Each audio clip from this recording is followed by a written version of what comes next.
All right. Hi, everyone, and welcome to part 3 of the 2018 Chagim Webinar Series for the Yamim Noraim. I hope everyone had an easy fast and a meaningful Yom Kippur and is ready to dive right into Sukkot. My name is Rivka Cohen, and I'm the program manager at JOFA, the Jewish Orthodox Feminist Alliance. This series is in partnership with Kolech and features 4 incredible women presenting shiurim right to your computer screen. Today, we are very fortunate to hear from Rav Rahel Berkovits.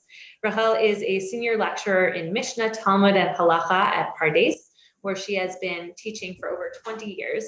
Rahel is a founding member of Congregation Shira Hadasha in Jerusalem and serves on their Halacha committee. She received rabbinic ordination from Rabbis Herzl Hefter and Daniel Sperber.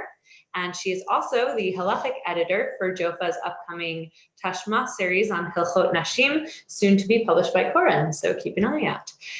If you need a source sheet, if you didn't receive one, feel free to email me at Rivka, R-I-V-K-A, at jofa.org. And if you are watching live, please feel free to leave your comments and your questions, whether you're watching through Zoom or Facebook, or email me. We would love to have you participate. And with that, I turn it over to you, Rahel. Thanks for joining us. Hi, everyone. I hope you had a meaningful Yom Kippur, and Sukkot is almost upon us, so we're going to delve right in. It's a little awkward for me to be teaching to a computer screen. I'm used to having a lot of dialogue and discussion in my classes. So hopefully if you have any questions, feel free to join the chat and Rivka will alert me. I have 2 goals today with our class. First is a more general goal to share with you my methodology of learning Mishnah, which I'll explain in 1 minute, and more specifically to look at some Mishnayot linked to Sukkot and hopefully gain a more sort of a deeper and more meaningful understanding of the experience of sitting in the sukkah so that you could take that with you into the Chag. I'll just give a short introduction to my views about learning Mishnah. A lot of people think of Mishnah as something that you do in grade school, or if you're a little kid, and real learning happens when you learn Talmud. But I think you need to understand, or you need to think about that originally when Rabbi Yehuda Nasi codified the Mishnah, it was the be-all and end-all. That's why the Yamim Noraim and the Gemara learned it, and that he intended it to be learned on its own as a codified, unified work, and that there's really a lot of value for us as thinking and spiritual, religious adults to look at it. Second of all, a lot of people think of the Mishnah as just a law book, but if you've ever learned any Mishnah, you realize that if it's a law book, it's really poorly written, it's not edited very well, it jumps from topic to topic. It gives you a lot of information that you don't really need to actually just perform the law, and leaves out some information that you might need if you wanted to. So I hope that I'll be able to show you one small example of what I believe the Mishnah to be, which is obviously it contains halacha and law, but I think it's more than that. I think it's the sort of the theological and philosophical work of the Tanaim, and that not only do they want to impart to us particulars of the technical ways to keep mitzvot, but that they also are interested in telling you some of the behind the scenes. What are the meta ideas that they think these mitzvot are dealing with? What are some of the main issues that they want to impart to us in understanding their relationship with HaKadosh Baruch Hu, with God, with the divine, with those around them in society. So I hope through this window of some Mishnayot and Sukkah, I'll be able to show you that idea in general. Hopefully what I'm doing today, I believe you can do in any chapter of Mishnah, almost with anything. And second of all, I hope it will tell us something about the experience of sitting in the Sukkah, the mitzvah Sukkot. So in Tractate Sukkah, the first 2 chapters deal with the structure of the Sukkah itself. Already in the 3rd chapter, it goes on to the lulav and the etrog, etc. And the first chapter is about the structure, how you build the sukkah, what the walls look like, what the schach look like, where you can build it. And the 2nd chapter is dedicated to the experience of dwelling and sitting within the sukkah and experiencing being in the sukkah. And what's very interesting that I noticed when I've learned the 2nd chapter, and I would like to show you, is that the chapter has an envelope structure, meaning that the first Mishnah and the last Mishnah of the chapter have similarity in themes. And since, as I said, this is a very clearly edited work, Rabbi Yehuda Nasi, if you traditionally or according to Mechkar, according to academics, there's some editing happening before his generation, but he also had the final hand, is clearly choosing the structure of the chapters, the order of the Mishnayot. And so anytime you see, and you see this with a number of chapters, this idea of an envelope structure, that a theme appears in the first Mishnah that also appears in the last Mishnah, you have to pause and think, what's going on here? What does he want to tell us? And the issue that I see in both of these Mishnayot, in a second we're going to look at them, is that slaves are discussed in both the first Mishnah and in the last Mishnah, and also in one Mishnah in the middle of the towards the end, middle to end of the chapter, which we're all still going to look at. So that's interesting. Already, like a red flag should go off, because Pesach, maybe I think we should talk about slaves, but I wasn't aware necessarily that with Sukkot that the topic should be slaves. And so I want to look into see what it is that Chazal are trying to tell us. So that's my task, begadol, that I want to look at. And we're going to do it by first examining some of the verses in the Torah about Sukkot, and then we'll go focus on those Mishnayot. So I hope everyone has the source sheet in front of them. And so I just brought in the first source the psukim from Sefer Vayikra, where the mitzvah of the mitzvot and the holiday is defined, right? So in Pasuk Mem Aleph, it says, "V'chagtem oto chag laHashem shiva yamim b'shanach shiva yamim b'shanach chukat olam l'dorotechem b'chodesh hashvi tachagu oto." Right. So you're going to have a chag for Hashem. It's going to be 7 days long, and it's going to be continuous throughout all our generations that we're going to do this. In the 7th month, we're going to celebrate it. And then in Pasuk Mem Bet, it says, "Basukot tashvu shivat yamim, kol ha'ezrach b'Yisrael yeshvu basukot." That on this holiday, now we get the name said to us clearly, we're going to dwell in the Sukkah for 7 days. Kol ha'ezrach, every citizen of Israel. For those of you who know the drasha, that's part of a drasha that excludes women from the obligation of Sukkah, but we are not dealing with that directly right now. I might touch on that again at the end when we talk a little bit more about slaves. And then Pasuk Men Gimel says the following. Why are we doing this? The Torah tells us, "L'man yedu dorotechem ki b'Sukkot hoshavti et bnei Yisrael b'hotzi otam me'eretz Mitzrayim ani Hashem Elokechem." And so the pasuk says, so that the future generations of Am Yisrael will know, yedu, that Hashem put the Jewish people, he made them dwell in Sukkot when Hashem took them out of Egypt. And then Hashem makes a statement, "I am God, your God." And so the experience of sitting in the sukkah is somehow supposed to make us know that this is where the Jewish people sat in the sukkah when they were coming out of Egypt. So we have to unpack this idea a little bit before we can look at the Mishnayot. So I brought in source number 2, the Sifra, which is the Midrash Halacha, right? Also from the time period of the Tanaim, same time period as the Mishnah, on these psukim. So the Midrash is going to bring a famous machloket that you might have heard about. Our shir is not focusing on this machloket, but a dispute. But I think the idea that I want to present fits with both sides of the machloket. It says, "Kakatuv, l'man yedu dorotechem ki b'Sukkot hoshavti et bnei Yisrael," right? That quotes our pasuk that we should know that God had the Jewish people dwell in Sukkot when God took them out of Egypt. Rabbi Eliezer omer Sukkot mamash hayu. Rabbi Akiva omer b'Sukkot ananei kavod hayu. There's a machloket on what are these Sukkot that God placed the Jewish people in. Are they real Sukkot, mamash, meaning like the Sukkah, we have some type of temporary structure that it was movable, that had real physical, made from things that exist in this world, walls and schach? Or Rabbi Akiva thinks that no, they were some type of unique, miraculous, made of the clouds of glory that directed the Jewish people in the Midbar, meaning so in some ways we're surrounded physically by Hashem's presence. These are the two machloket. This is the machloket on what the sukkah is, but then it ends, and it seems to unify the idea. This comes to teach us that the sukkah itself, even the sukkah, right? The word af is interesting. Even the sukkah is a reminder of the experience of the Exodus. So already when we hear a reminder of the experience of the Exodus, if we're thinking to our future discussion about slavery, we say, oh, there might be something there, right? We know the experience of Pesach is to go from Avdut l'Cherut, to go from slavery to freedom, or freedom to be slaves to HaKadosh Baruch Hu, and we're going to unpack that a little more in a second.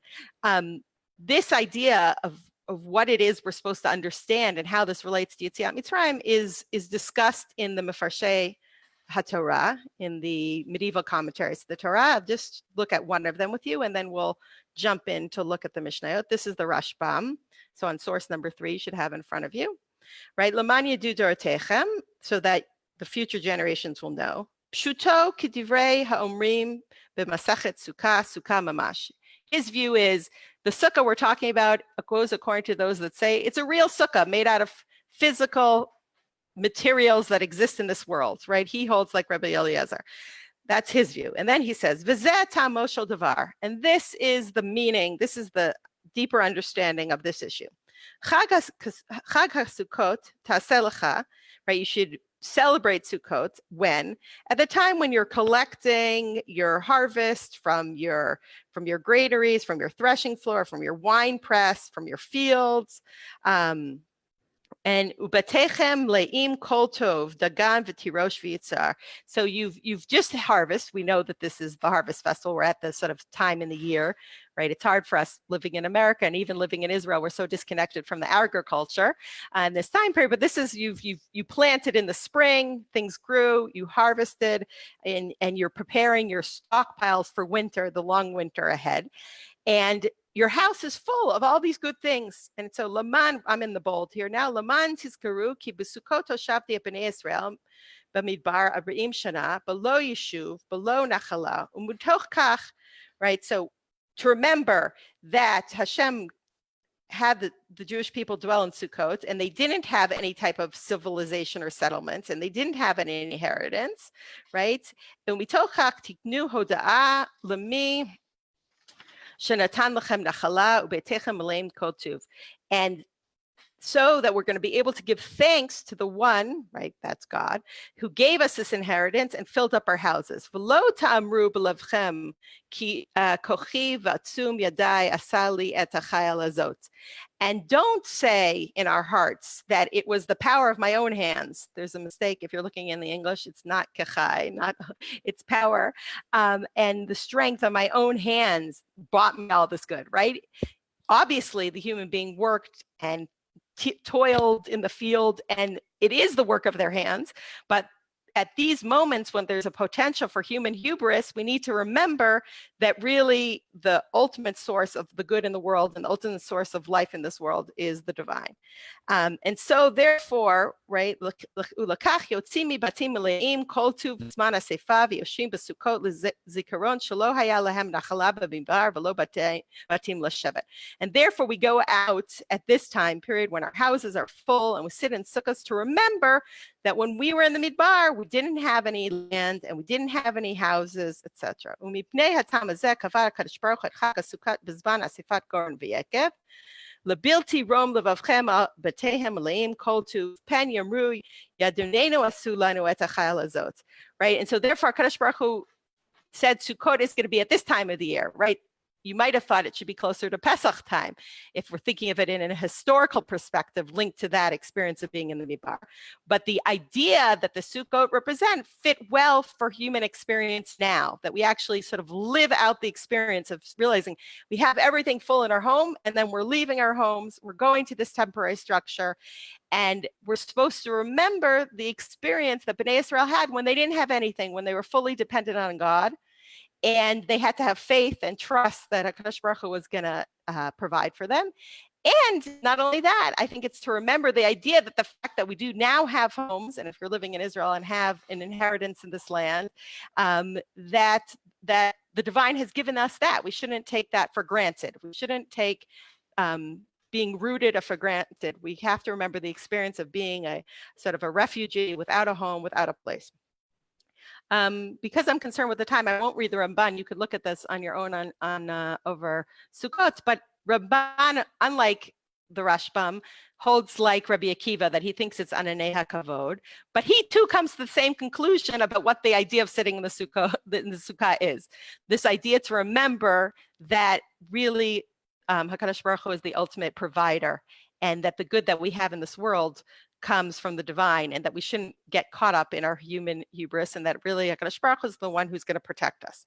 Okay, so this seems a somewhat straightforward idea. I think we have other mitzvot like bringing bikurim, bringing our first fruits, to sort of hammer home this message. So put that, what we just said, sort of in a compartment in your mind and hold on to it. And now let's look at these Mishnayot that appear in Masachet Sukkah, and we'll try to link the two things. So if you look at source number 5, it should be, this is the first Mishnah in chapter 2. So the first Mishnah starts as follows. Hayashen tachat hamita b'sukkah lo yatsa yedei chovato. So it opens up with a straightforward halacha. One who sleeps under the bed in the sukkah has not fulfilled his obligation. Here, I drew this. Can you see the picture? No, you cannot see the picture. I don't know.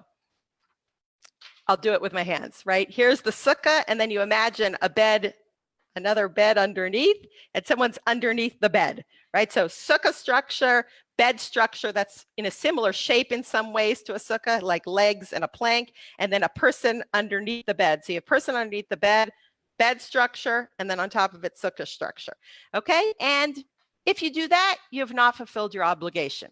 Hasn't explained why yet. Good opening if we're talking about writing a law book. And basically you would think you should stop there if you just wanted the law. But as you can see from the text, it goes on. Amar Rabbi Yehuda, Nehogim hayinu, shayinu yeshenim tachat hamita bibnei hazakenim velo amru lanu davar. Rabbi Yehuda says, seemingly in response to someone who is making this claim, right? It's brought to us anonymously as the majority halacha. But you see that Rabbi Yehuda is reacting to it. He said, we were accustomed, we behaved this way, we were no heg. He seems like he's talking in the past, maybe when he was younger, that we used to sleep under the beds of the elders and they didn't say a thing to us, meaning they didn't say, if you want to fulfill the mitzvah of sukkah, you better get out from under there, right? He seems to imply it sounds like it would be perfectly okay to sleep under the bed in the sukkah and there shouldn't be a problem, right? So he's recalling on past experience and his understanding that the role of Talmidei Chachamim would be to speak out or say something if they thought the behavior was wrong. And he doesn't understand what the problem is. Amar Rabbi Shimon, Maaseh b'tavi avdo shel Rabban Gamliel, shaya yeshen tachat hamita, va'amar lahem Rabban Gamliel lezakenim, Ra'item tavi adi shehu talmid chacham v'yodea shavadim pturim min hasukah, lefichach yeshen hu tachat hamita. So this is a really interesting line. Rabbi Shimon, right, who's the son of Rabbi Gamliel, right, talks about a story at a case, an event that happened to Maaseh, where the slave, and we're talking here about Canaanite slave, of Rabbi Gamliel, who's the Nasi, right? He's wealthy, he has an entourage, and his main sort of butler or right-hand man is Tavi. We have other sources in which Tavi is mentioned. So Rabbi Gamliel would say, look, Tavi would sleep under the bed, presumably under Rabbi Gamliel's bed, right? I don't know if he needs to, get him a glass of water in the middle of the night, be there and beck and call. He would sleep under Rabbi Gamliel's bed. And Rabbi Gamliel said to the Zikanim, presumably those same Zikanim that Rabbi Yehuda was talking about, do you see Tavi, my slave? He's a Talmid Chacham, right? Literally a student of the sages, but a knowledgeable person of Torah and Halacha. And he knows that slaves are exempt from the sukkah, and therefore he sleeps under the bed. So we have to unpack this. First of all, to me, the word v'yodeh is very, very interesting, right? It harkens back to the original pasuk, that the reason we sit in the sukkah is to know something. And here we have Tavi, the slave of Rabbi Gamliel, who knows something. What does he know? He knows slaves are exempt. He's learned it. And further in the chapter, you can jump your eye down to source number 7. Later on in the chapter, we're going to know it too. The text is going to tell it to us. We're going to look at that Mishnah in a second. On source number 7, it says, Nashim avadim uktanim p'turim min sukkah. So we haven't yet been told this information, but Tavi knows it. And therefore, he sleeps under the sukkah, under the bed. So this is a very interesting halacha, this does relate to women a little, because it seems to imply, the pshat here seems to imply, unlike how in the end halacha decides with women, that if you are exempt from something, that you don't have the option to do it, i.e. you shouldn't perform the mitzvah, right? Because what's the lefichach? It implies he knows he's exempt, so he wants to make sure he doesn't fulfill the mitzvah of sukkah. Therefore, he sleeps in a place where he's not yotzei the mitzvah. He sleeps under the bed, right? So it seems to imply here that the idea of patur means asur, that you are not allowed to do. Put that on the side if you know what I'm talking about. The fact that for women we decide other ways, I actually think is a progressive, interesting change. And there were also views about women who thought that women should not perform mitzvah from which they are exempt. And the fact that we went in a different direction is very interesting. But here, at least Tavi thinks that therefore, if he's patur, he should find a place where he's not going to be yotzei. So he could have slept in the house, but I assume he wants to serve Rabban Gamliel and be there at his beck and call. So he sleeps under the bed. And then the Mishnah continues, Ulufi darkeinu lamadnu, sheyashen tachat hamita lo yatsa yedei chavato. And therefore, incidentally, Lufi darkeinu means incidentally. I think incidentally means from this story about Tavi, we learn that the one who sleeps under the mitah, under the bed, doesn't fulfill his obligation. So now, if we say that the Mishnah is purely a law book, all you need is the first sentence. You don't need we don't need Rabbi Yehuda, we don't need Rabbi Shimon, we don't need Tavi, and we don't need the last line, right? So, but yet the Mishnah wanted to tell us this whole story. And it seems like we are being told who the anonymous opinion that is presented as the majority halacha is the opinion of Tavi, meaning we learn this halacha from Tavi the slave. He teaches it to us, unlike the view of the Zekenim. And because Rabban Gamliel points out he behaves this way, his halacha becomes the halacha, that if you sleep under the bed in the sukkah, you have not fulfilled your obligation. Okay, we're going to come back. Presumably, I think the idea is, we're going to come back to this, right? The essential experience of sitting in the sukkah is the schach, is the temporary roof that you put on. And so, right, it's essential that you're under the schach. It's essential that there are not trees over the schach. That's essential how the schach is built, right? But it seems to be the idea is that if you're under the bed, then you're not truly under the schach, right? You might be in the sukkah, but there's something blocking between you. And so let's say your protectiveness or whatever is your roof is actually the roof of the bed, right? If it were to start to rain, you'd probably be significantly drier under the bed than if you were on top of the bed. That seems to be the simple understanding of what the problem of sleeping under the bed is. So even though it seems like you're in the sukkah, you're not really in the sukkah because you're not, the schach isn't your roof. The bed is your roof. We'll come back to that in a second. Okay, so that's Mishnah number one that clearly spent a lot of time focusing on Tavi, didn't need to tell us about Tavi at all, but chose to tell us. Now we're going to see the last Mishnah of the chapter, which is your next source. And this is a famous Mishnah, you might know it. It says, Kol shivat yamim adam oseh sukkato kevav vebeito arai. This is also interesting. You might have thought this should be the first Mishnah telling you anything about Sukkah, but it's the last. That's Mishnah style to put things later, right? So all 7 days, a person makes his Sukkah the fixed, established dwelling, and his home becomes the temporary, transient dwelling. And then the Mishnah goes on and tells us something interesting. Yadu geshamim me'ematai mutar lefanot. If it starts to rain, from when is it permissible to leave? So interestingly, the assumption of the Mishnah is that it is permissible to leave, right? You wouldn't stay in the sukkah if it's raining. And it says, mishetisracha makpeh, that from the time when your tafshil, whatever you would say, your like porridge or your like, it's a type of like soup, hearty soup type of dish, becomes spoilt. When the rain sort of, it's a thick, nice, yummy thing, and the rain's becoming too much, and it's ruining the food. Okay, so that's a sort of measurement of rain that we're talking about. A light drizzle wouldn't do it. A sort of harder rain, long run. That for me, I'm less interested in the exact shear of when you can leave the sukkah, but I'm interested in now the next part, because if it was just purely law, okay, I have the information. It's a kind of funny measurement, but I know what I should do. And then the Mishnah goes on and says, "Mashlu mashal lemah hadavar dumeh."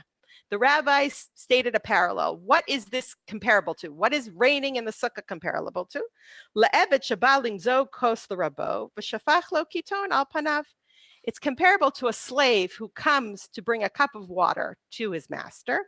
And instead of saying, thank you very much, and taking the cup, the master takes the entire pitcher and poof, into the face of the slave, right? The slave is trying to serve, and the master outright rejects in an extremely harsh fashion the desire of the slave to serve.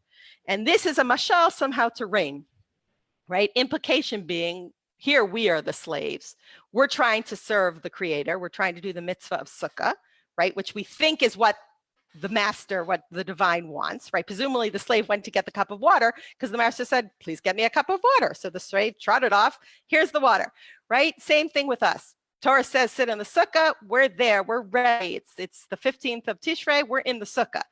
Then suddenly it starts to pour, right? Meaning that comes from the divine as well. Nature, weather, controlled. We don't have control of that.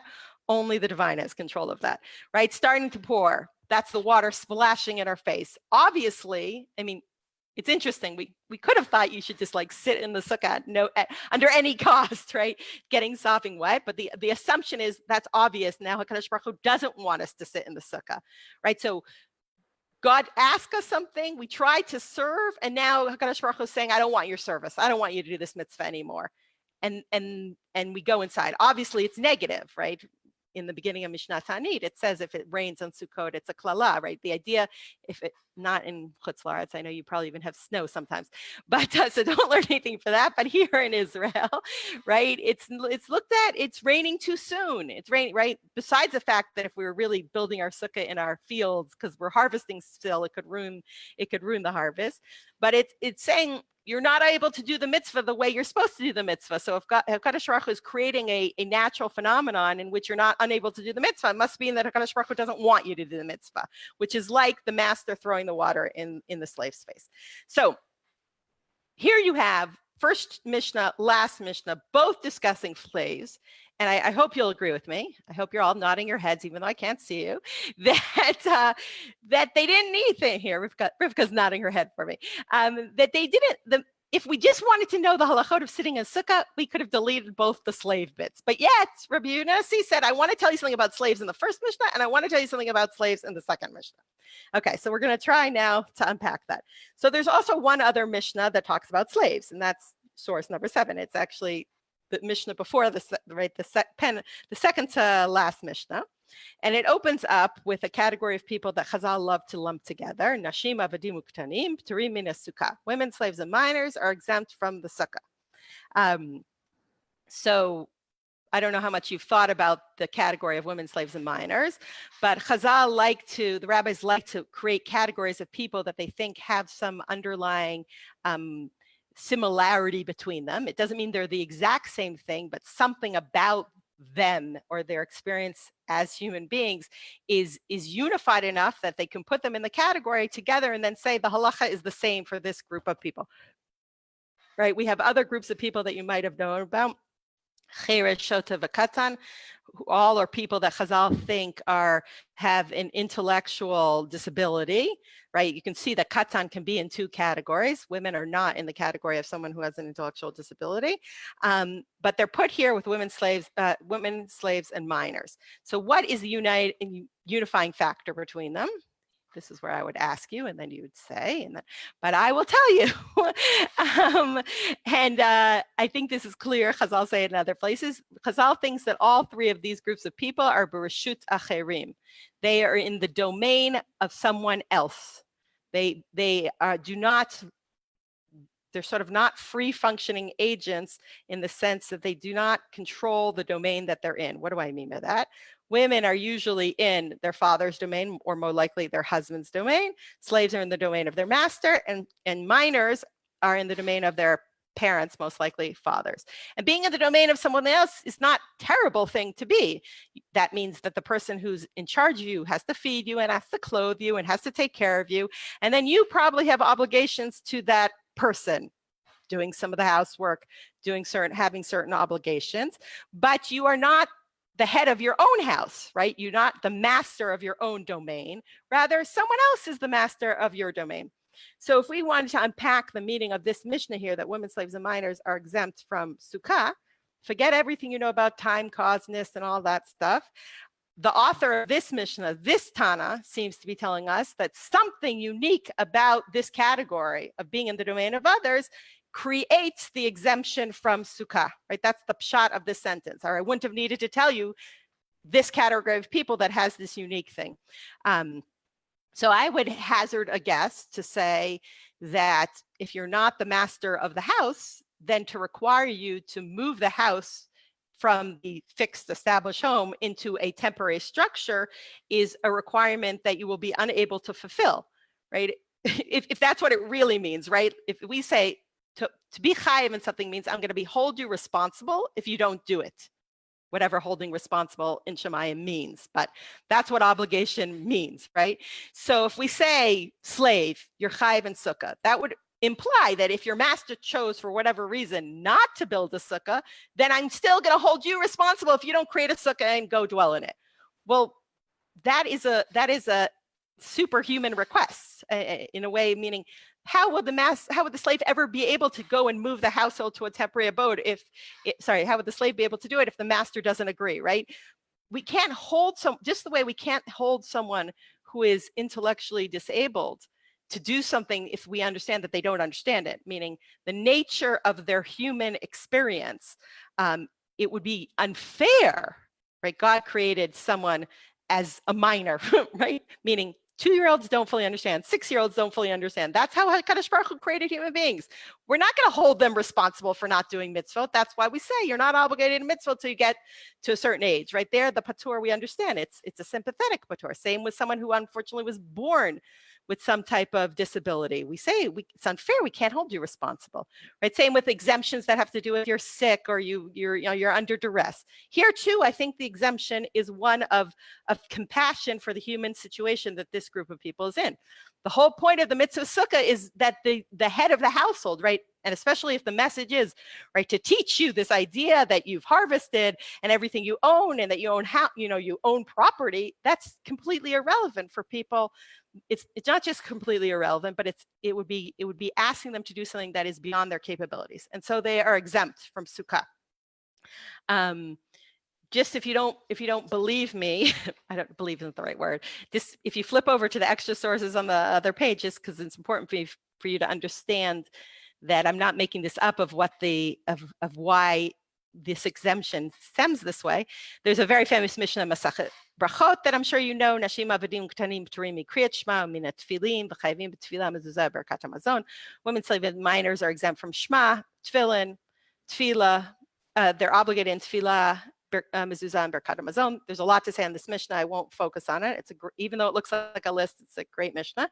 But if you look at the Yerushalmi, the Talmud Yerushalmi's explanation for why slaves are exempt from saying Kriyat Shema, right? It says Avadim Minayin. From where do I know that slaves are exempt from saying Kriyat Shema? Shene'emar Shema Yisrael Hashem Elokeinu Hashem Echad. At she'ein lo adon elo HaKadosh Baruch Hu. Yetza eved sheyesh lo adon acher. Right? The whole idea, the whole concept of making a faith statement of Shema is to accept Malchut Shemayim, is to say, I live in God's domain. God is my master. God is the ultimate, right? How could we possibly expect the slave to make a statement like that? If we required him to make a statement like that, he'd be saying a farce. He'd be saying a lie every single time he said Shema. And so therefore, the Eved is not included in that obligation because he has a different master. To say HaKadosh Baruch Hu is my only master would be a lie.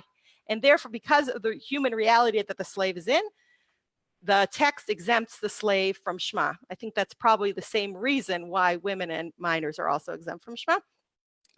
So you see this idea seems to be rooted in Chazal, that there's a link between their human reality of being in the domain of someone else and the exemption.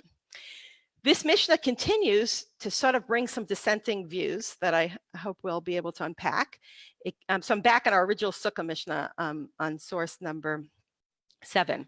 It says the following. It says, Katan she'eno tzarich li'imo chayav b'sukkah. right? We have another voice that seems to dissent. The first voice says that minors are exempt from Sukkah, and now it says a minor that does not need his mother anymore, I presume does not need his mother at least to nurse, meaning is eating solid food, possibly could be an older level of not needing his mother of the care that his mother has that applies to younger children. So some slightly older level of a minor would be obligated in Sukkah, which is a surprising idea, the idea that minors would be obligated in mitzvot. There are actually views throughout all of Chazal that have different ideas about when people are obligated in mitzvot that don't necessarily link up to the years that we know of, that it's a year thing. There's a Tosefta in Chagiga that talks about it. It's when you're physically able to perform. If you could physically shake the lulav, you'd be chayev in lulav. If you know how to keep your body clean to put tefillin on, you'd be chayev in tefillin. And it's a developmental thing. So possibly here there's an idea of a developmental thing, right? Where I'm independent enough to leave my mother. I could go to the sukkah, but we'll come back to this. And then we have a third sort of view that even brings a lower age of a katan, maseh v'yalda kalato shel Shammai hazaken, v'pitcha et ha'maziva v'sichach al gabi hamita b'shvil hakatam. In the manuscripts it says hakatan and not just katan as it appears in the printed edition. So there was a case, another maseh that we have, where Shammai the elder, the Shammai of Beit Shammai, his daughter-in-law gave birth, presumably right near, somewhere. Maybe she fasted on Yom Kippur, went into labor, as we know many women do, unfortunately. And she gave birth right around now. And that's clearly a baby that still needs his mother, right? So according to the first opinion, for sure, the minor would be exempt. According to the second opinion, he still needs a mother, he'd be exempt. But what did Shammai Hazaken do? He opened up the roof of his own home, right? There's presumably the daughter, it's interesting, the daughter-in-law's in his home, living there. He opens up the roof and he puts schach like on the beams of the roof. And what's interesting is the fact that it tells us that he put the schach al gabe hamita, right? He could have just said he put the schach on the roof, right? So you have now an image of the baby on top of the bed and then the schach above him, right? And the phrase al gabe hamita makes us think of the mitachat hamita that was before, right? But now we know this baby's lying on the bed. Obviously, thank God he's not under the bed, but I didn't need necessarily to say that bit of information. That I could have just said that he opened up the roof and put schach because of the katan, and we could understand, but we'll come back to this phrase. But at least I think linguistically, and I'm very sensitive to the language of the Mishnah, and the more Mishnah you read, you see that there's intention to the language, that we should be going bing, bing, bing. Oh yeah, we had a Mishnah about mitah. Oh, that person was under the mitah. This person's on the mitah. Okay, so we've read all three of the Mishnayot, and now I want, in our short time together, to try to unpack what I see is going on here. Why did Chazal, what are they saying by discussing slaves so deeply in this chapter? What does it help us understand about the Mishnah of Sukkah, about the mitzvah of Sukkah? So the first thing I want to say about the first Mishnah and the last Mishnah that I find to be interesting is that there seems to be an interesting juxtaposition happening here, right? We have Rabban Gamliel that looks at his slave and he's so excited. He's like, look how great my slave is. He's a Talmud Chacham. He's doing, like, I love his behavior. He's behaving exactly the way he should be. And we have Tavi trying not to do mitzvot, and he's like so pleased with him, right? He's bragging about him to the Zakenim, basically. Did you see my son? Did you see my slave Tavi? What he did? And then in the last Mishnah, on the other hand, we have the master, which is a Kadosh Baruch Hu, and he or she or the divine is not so happy. We're trying to do mitzvot, and we don't know exactly why, but a Kadosh Baruch Hu is not pleased with us. Totally opposite reaction from Rabban Gamliel. So those two things, and what's HaKadosh Baruch Hu angry about? Why, I assume there's some underlying impression that however we were trying to perform the mitzvah sukkah, we weren't doing it properly, and that is why HaKadosh Baruch Hu says, I don't need you to perform this.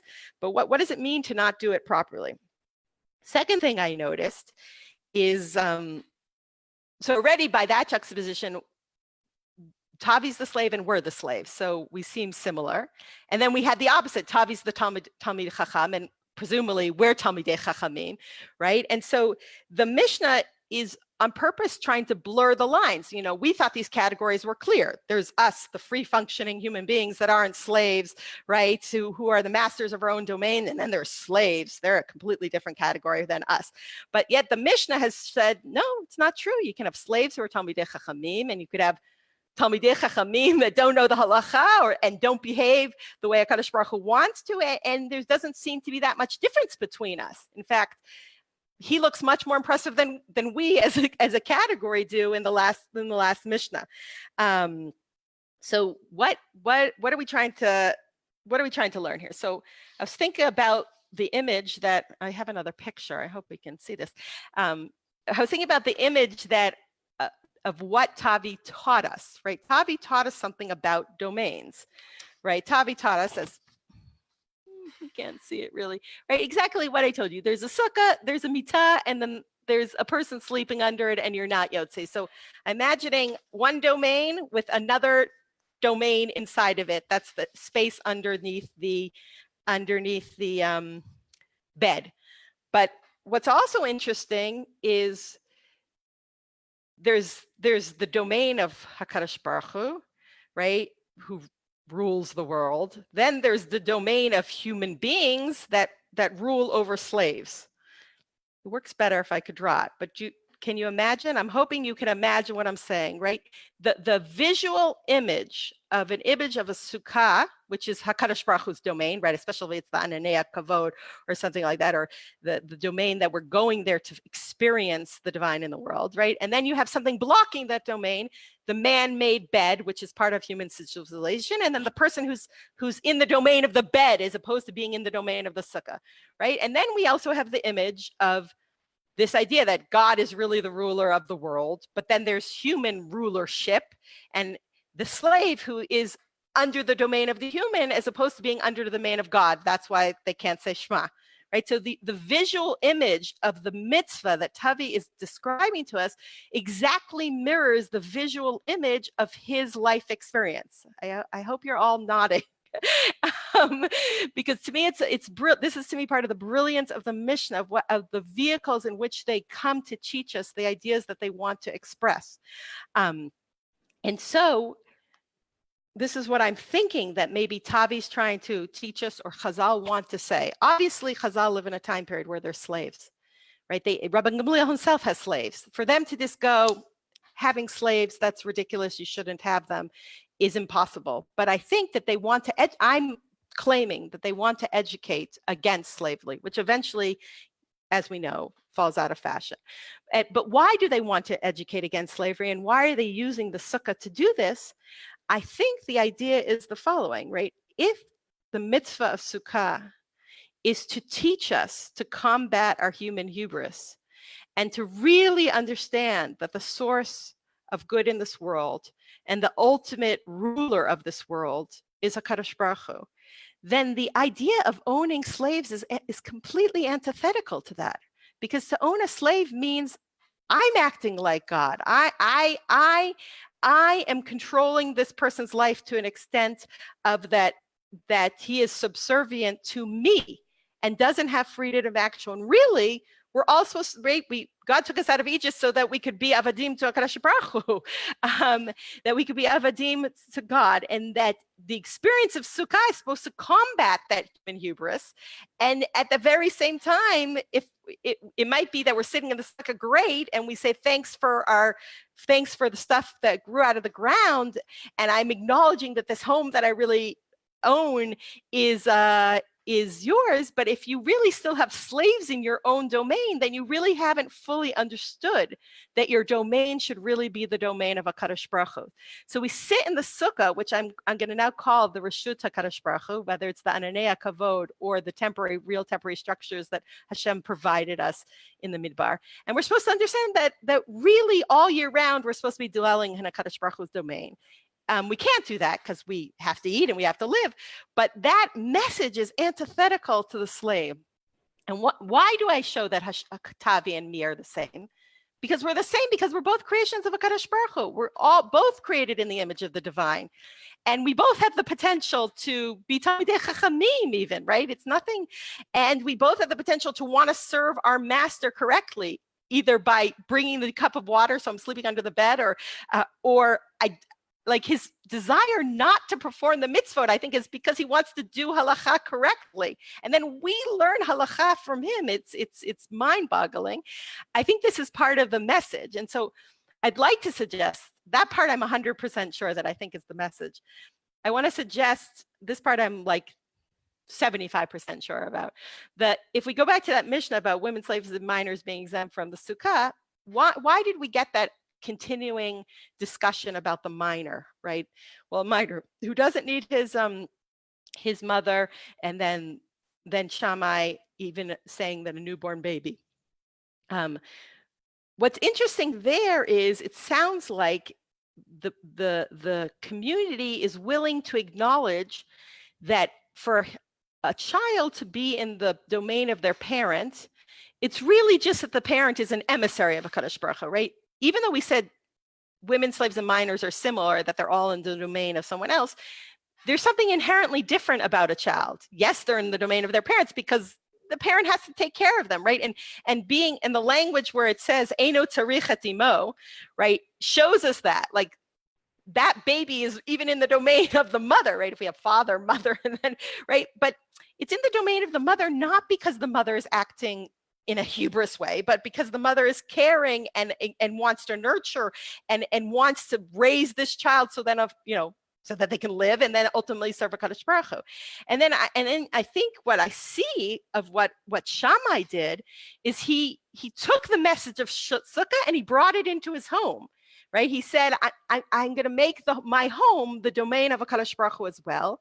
And I'm really going to acknowledge that this child that I'm raising isn't really mine to a certain extent, and isn't really in my domain. It is in the domain of HaKadosh Baruch Hu. And I think that the Jewish people and Shammai and all are able to understand that inherently about children, that being in our domain is sort of just a passage through to something else. And I want to suggest, this is where I'm just 75% sure on this one, that maybe they brought that model to say, slaves could be similar. We need to open up our roof for them as well, right? Meaning opening up the roof is taking away our authority, and to acknowledge that they are ultimately not in our domain, but in the domain of HaKadosh Baruch Hu.